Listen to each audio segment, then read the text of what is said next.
Welcome on in everyone, it's time to get nuclear with Endzone, A World Apart. This post-apocalyptic city builder casts you as the director-organizer of the first above-ground settlement since nuclear war devastated the planet. Emerging from the Endzone where they've sheltered for 100 years, the settlers are determined to find a semblance of the life their ancestors once lived.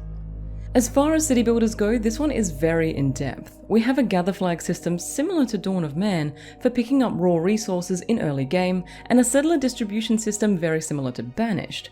Your core resources are food, water, wood, and scrap, and from there you expand into medicine, protective clothing, metal, plastic, cloth, coal, and electronic components. Take care of your water needs first, as the robust tutorial dictates. Start with a jetty and a cistern. I chucked down an extra one to give my settlers an edge against the frequent droughts that dry up your nearby lake, which helped immensely. Naturally, a fishing dock goes next for a quick source of food.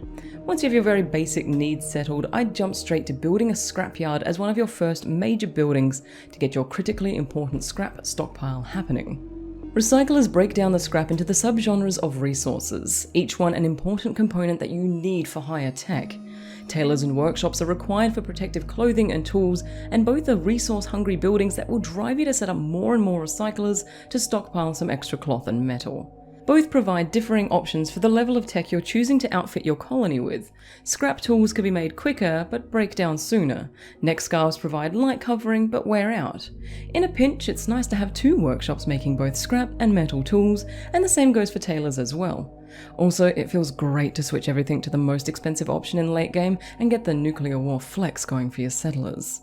An implementation that I really adored here was the ability to move the gather area of static buildings. Gone are the days of having to demolish and rebuild a gathering post because your settlers exhausted the area. It's a really neat mechanic that I appreciated more and more as the gameplay continued and the settlement expanded. One thing you should focus on is separating your residential and industrial district to avoid the consequences of unhappy settlers. Each industrial building has a debuff that affects the area's beauty score, but can be counteracted with lampposts, flags, shrubbery, and happy buildings such as markets. Weirdly, this reminds me a little bit of the heating levels in Frostpunk, placing a building out in the middle of Whoop Whoop but being able to counteract the chill with heaters and steam hubs.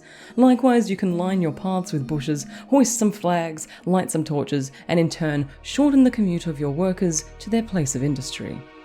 Seeds are provided to get some farms and orchards going, and these are a steady way to set up your food production in early game. However, they are susceptible to the droughts and irradiated rain, which adds a big risk to your planting. An irrigator can be set up to fight the dry seasons, but falls victim to the same problem point. Radiation is the biggest foe in this game.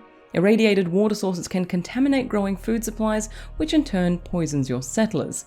Protective clothing can't do anything about the two-headed plum your settler just ate.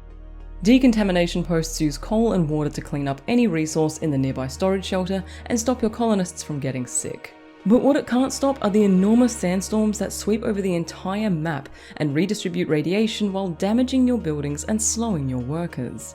Following the droughts, these walls of dust and sand drape themselves across the map and cause extreme damage to your settlement. Assigning plenty of builders and making sure that repair is their highest priority is the only way to slug on until you can research some sturdier buildings in late game. A research station can be set up to begin expanding on what your settlers know about the topside world. The earliest feature I'd suggest researching is the weather station, which measures the level of radiation in each rainstorm and adds the ability to cover crops and water collectors at different levels of danger.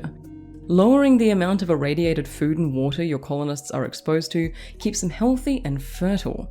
You need that next generation to replace your workforce, just like Banished. As well as the weather station, there is also the ability to research electricity for happiness and production buffs and defenses against raiders. Until you can get some watchtowers and ammo happening, you're at the mercy of nearby raiders who come demanding tribute or blood. Well, they're not really blood, mainly they come through and wreck up some buildings. Until I could get defense research happening, my main shortages were caused by raiders. Though it annoyed me, I found it was a good way to keep me on my toes, and definitely added the spice of vengeance when they returned later, only to be met by my militia and their watchtowers. A few last little mentions I'll pop here is the Forum and the Expedition Station. Both are buildings that I tended to add late game, and was surprised to find missions at the Forum building and a mini game in the Expedition Station. The missions you can accept at the Forum connect you with your little settler community and gives you some direction, especially if you're beginning to wallow a little or get a bit inundated with crises. The Expedition Station was one of my favourite discoveries, allowing a settler to become a scout and sending them out into the wider world to look for points of interest. These can be buildings, construction sites, greenhouses, and each one requires a different combination of skills and experience from the settlers you choose to send on an expedition. Using your expedition rations as turn points, you have to make the decisions when they reach the site and reap the benefits or failures of your actions. Successful expeditions turn up loot, research gear, settler experience badges, or sometimes even new settlers. This was a great way to implement some world building and voice acting that I wasn't expecting, and definitely added a new layer of interest to the game for me. There is a lot in Endzone: A World Apart. Far more than I was expecting.